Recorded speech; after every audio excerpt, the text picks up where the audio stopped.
नमस्कार दोस्तों, आज की इस वीडियो में मैं डिस्कस करूंगा जीएसटी आईटीसी के टॉपिक पर। और हमारा टॉपिक है, मान लीजिए जीएसटी में कोई रजिस्टर्ड पर्सन है और उसने अपना जीएसटी नंबर कैंसिल करवाया।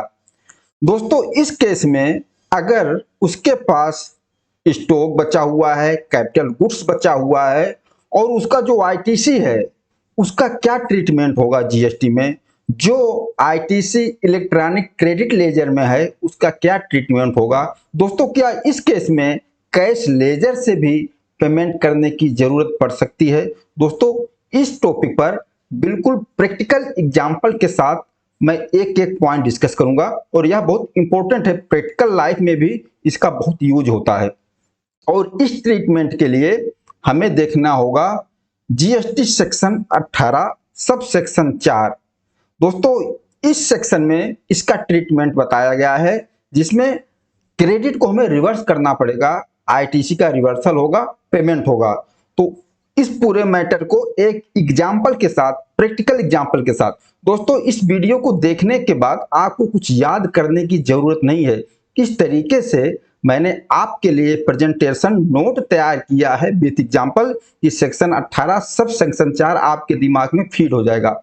तो आइए हम पूरा मैटर एग्जाम्पल से समझते हैं। सेक्शन 18 सब सेक्शन 4 का मान लीजिए यहाँ पर एक रजिस्टर्ड पर्सन है मिस्टर राम। मिस्टर राम अपना जीएसटी नंबर कैंसिल करवाते हैं या सरेंडर करते हैं। ओके, अब क्या होगा, लेकिन राम के इलेक्ट्रॉनिक क्रेडिट लेजर में आईटीसी भी बैलेंस है। ओके, और राम के पास स्टॉक का भी इनपुट है, कैपिटल गुड्स का भी इनपुट है। तो अब क्या होगा, राम को क्या करना होगा, अब राम को बचे हुए स्टॉक का आईटीसी, कैपिटल गुड्स का आईटीसी रिवर्स करना होगा। और रिवर्स किस तरीके से करना होगा उस चीज को हम समझने वाले हैं। सबसे पहले हम देखते हैं कि राम के पास जो स्टॉक बचा हुआ है, स्टॉक का कैलकुलेशन किस तरीके से करेंगे, उसका आईटीसी किस तरीके से हम रिवर्स करेंगे, स्टॉक का इनपुट। इसके लिए हमें यह देखना होगा कि राम अपना जीएसटी नंबर किस डेट से कैंसिल करवाते हैं।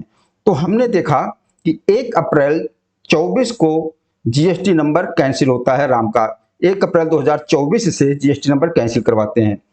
फिर हमें यह देखना होगा कि राम के पास जो स्टॉक है या कैपिटल गुड्स है, तो जिस डेट को जीएसटी नंबर कैंसिल होता है उस डेट से पहले का डेट, तो 1/4/24 से पहले का 31 मार्च 2024।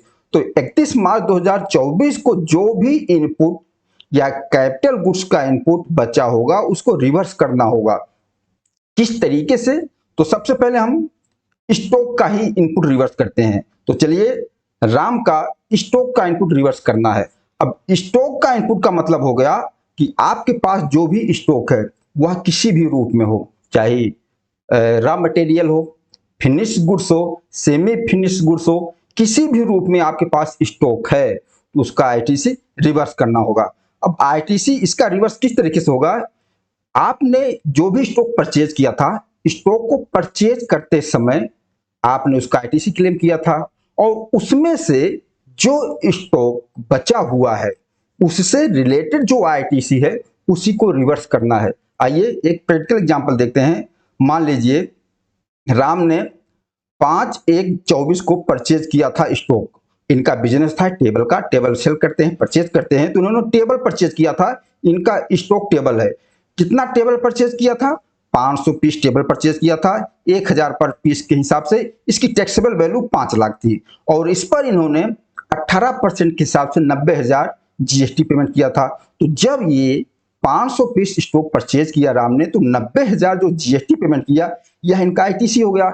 इन्होंने आईटीसी क्लेम कर लिया। ओके, लेकिन अब क्या करना है, अब राम को रिवर्सल करना है, क्योंकि 31 मार्च तक इनका पास जो स्टॉक बचा है उसकी आईटीसी रिवर्स करना है। तो हमने देखा 31 मार्च 24 को राम के पास 100 पीस स्टॉक बच गया, मतलब 500 पीस स्टॉक था, उसमें से 100 पीस स्टॉक बचा हुआ है। तो अब इस स्टॉक का आईटीसी वापस करना है। किस तरीके से, तो 100 पीस का स्टॉक की वैल्यू कितनी है, 1 लाख। अब 1 लाख पर जीएसटी 18% बनता है, तो 1 लाख पर 18% जीएसटी कितना बन गया, 18,000। तो 18,000 आईटीसी राम को रिवर्स करना होगा। या किस चीज का आईटीसी है, स्टॉक का जो स्टॉक बचा हुआ है इनके पास, जो उसका आईटीसी है, इस तरीके से इनको रिवर्स करना होगा। ओके, और यहाँ एक चीज और ध्यान देना, रिवर्सल के केस में आपको यह नहीं देखना है कि आपके पास कितना पुराना स्टॉक है।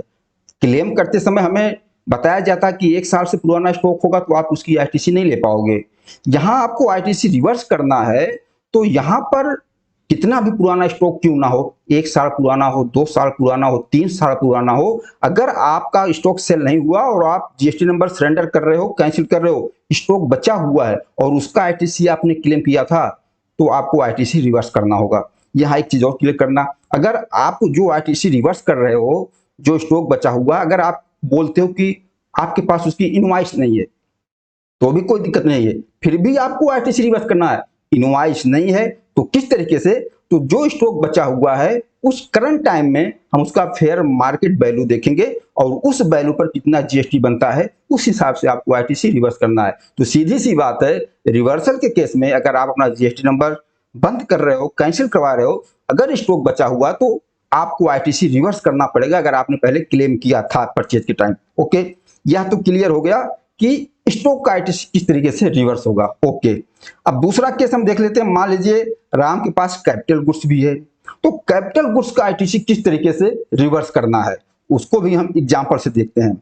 10/4/2023 को राम ने एक मशीन परचेज किया था जिसको हम बोले कैपिटल गुड्स परचेज किया था, जिसकी वैल्यू थी 5 लाख। ओके, और इन्होंने इस पर 18% जीएसटी पेमेंट किया था, तो 90,000।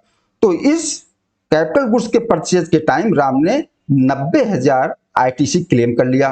ओके, अब जीएसटी में जो कैपिटल गुड्स की लाइफ है कितने दिन के लिए है, 5 ईयर्स, 5 साल, यानी कि 60 मंथ इसकी लाइफ मानी जाती है जीएसटी में। क्लियर हो गया, 90,000 आईटीसी राम ने क्लेम किया था इस कैपिटल गुड्स पे।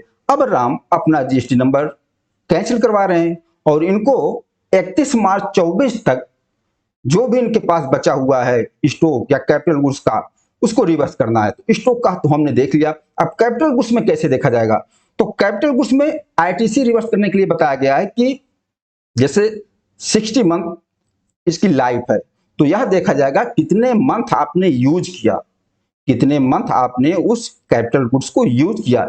जितने मंथ आपने कैपिटल गुड्स को यूज किया है उसको माइनस करके, और उसका जो रिमेनिंग लाइफ बचा हुआ उस कैपिटल गुड्स को जितने मंथ, उसका आईटीसी आपको रिवर्स करना होगा। तो आइए इसको भी एग्जांपल से समझते हैं। अब परचेज किया किस डेट को, 10/4/2023 को, तो यह 10/4/23 से यूज में आ रहा है कैपिटल गुड्स, और इन्होंने कब तक यूज किया, तो 1/4/24 को तो अपना जीएसटी नंबर कैंसिल करवा रहे हैं, तो 31 मार्च 2024 तक इनके यूज में आया। तो 10/4/23 से लेकर 31/3/24 तक कितने मंथ यूज हुआ, तो यूज हुआ 12 मंथ। 12 मंथ राम ने इस कैपिटल गुड्स को यूज किया। दोस्तों ये भी क्लियर, अगर किसी भी मंथ में आपने 1 या 2 दिन ही यूज कर लिया उस कैपिटल गुड्स को, तो कैलकुलेट किया जाएगा पूरा मंथ। जैसे 10/4/23, तो 10/4/23 का पूरा मंथ कैलकुलेट किया जाएगा। ओके, तो यहां पर 12 मंथ यूज हुआ। अब बची हुई लाइफ कितनी है इस कैपिटल गुड्स की, तो 60 मंथ लाइफ होती है। 60 मंथ में से 12 मंथ राम ने यूज किया, 12 मंथ माइनस कर दिए, 48 मंथ अभी इसकी लाइफ बची हुई है। किसकी, इस कैपिटल गुड्स की, जिसकी 90,000 आईटीसी क्लेम किया है राम ने। अब 48 मंथ का आईटीसी को रिवर्स करना होगा। किस तरीके से रिवर्स करना होगा, तो कैपिटल गुड्स की आईटीसी को रिवर्स करने के लिए फार्मूला दिया है, उस फार्मूले के हिसाब से हम रिवर्स कर देंगे। फार्मूला क्या है, फार्मूला है जो इनपुट उस कैपिटल गुड्स का टोटल जो आपने पूरा क्लेम किया था, जैसे राम ने 90,000 का पूरा आईटीसी क्लेम किया था उस कैपिटल गुड्स पे, तो इनपुट इनटू रिमेनिंग लाइफ, जितना मंथ उस कैपिटल गुड्स की लाइफ बची हुई है, रिमेनिंग मंथ डिवाइड 60, जो अमाउंट आएगा वह आपको रिवर्स करना होगा। जैसे हमारी एग्जांपल में राम ने इस कैपिटल गुड्स पे 90,000 आईटीसी क्लेम किया था, पूरा 90,000, तो 90,000 इनटू इस कैपिटल गुड्स की लाइफ बची कितनी है, तो हमने देखा 48 मंथ बची हुई है, तो 90,000 इंटू 48 डिवाइड 60 कितना आया, 72,000, 72,000। तो इस कैपिटल गुड्स के सामने राम को 72,000 की आईटीसी रिवर्स करनी होगी। ओके, स्टॉक का किस तरीके से आईटीसी रिवर्सल होगा, हमने देख लिया। कैपिटल गुड्स का आईटीसी किस तरीके से रिवर्सल होगा, हमने देख लिया। राम को टोटल आईटीसी रिवर्सल कितना हो जाएगा, स्टॉक का इनपुट 18,000 जो मैंने देखा यहाँ। इसके बाद कैपिटल गुड्स के सामने जो इनपुट था 72,000, टोटल 90,000 की आईटीसी राम को रिवर्स करना होगा। ओके दोस्तों, क्या क्लियर हो गया इसका कैलकुलेशन कि स्टॉक का इनपुट या कैपिटल गुड्स का इनपुट अगर आपका जीएसटी नंबर कैंसिल करवाते हो, आपके पास बचा हुआ तो किस तरीके से रिवर्स करोगे। ओके, अब हम देखते हैं कि हमारा जो electronic credit ledger cash ledger है उसका क्या इफेक्ट होगा, किस तरीके से उससे पेमेंट करेंगे। इसके लिए हम दो केस देखेंगे। पहला केस, मान लीजिए राम के इलेक्ट्रॉनिक क्रेडिट लेजर में 80,000 बैलेंस है। ओके, अब राम को आईटीसी रिवर्स करना है 90,000 इनको रिवर्सल करना है।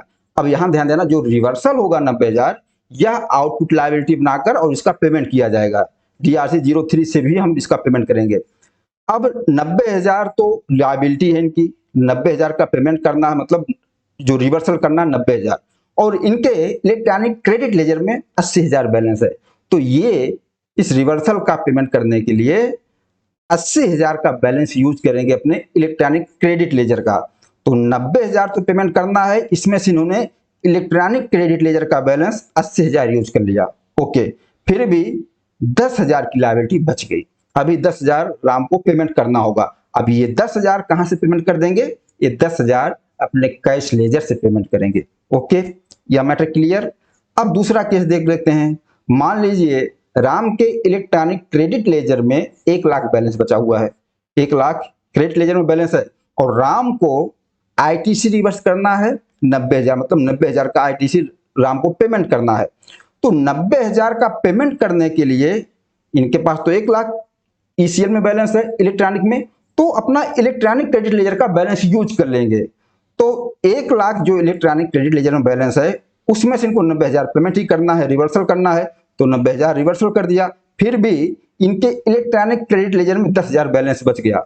जो आईटीसी इनका बनता था रिवर्सल पेमेंट करने के लिए, इलेक्ट्रॉनिक क्रेडिट लेजर से एडजस्टमेंट करने के बाद फिर भी 10,000 बैलेंस इनके इलेक्ट्रॉनिक क्रेडिट लेजर में बच रहा है।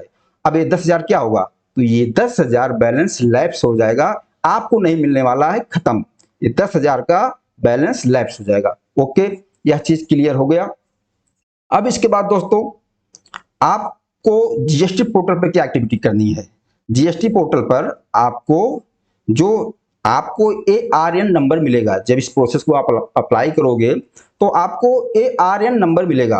तो जीएसटी पोर्टल पर जाकर आपको उस ARN नंबर के सामने, और उसमें आपको डेट भी मिलेगा कि जब आपका ARN नंबर जनरेट हो जाएगा, जब आप कैंसिल के लिए अप्लाई करोगे तो उसमें डेट लिखा होगा कि इस डेट तक आपको जीएसटी फॉर्म ITC 03 फाइल करना होगा। तो जो आपको ARN नंबर मिलेगा उस ARN नंबर के सामने आपको जीएसटी फॉर्म ITC 03 फाइल करना होगा, और उसमें आपको इनवॉइस जो बैलेंस आपके पास बचा हुआ है, स्टॉक बचा हुआ है, उन सब इनवॉइस का डिटेल देना होगा। ये जब जीएसटी पोर्टल पर आप ऑनलाइन काम करोगे तो आपको ITC 03 फॉर्म दिख जाएगा, और वहां पर आपको दिखाएगा ITC reversal payment section 18 sub section 4 के हिसाब से। ओके दोस्तों, मुझे उम्मीद है कि यह जो सेक्शन 18 सब सेक्शन 4 है, जिसमें आपको ITC रिवर्स करना होता है, पेमेंट करना होता है, और किस केस में पेमेंट करना होता है,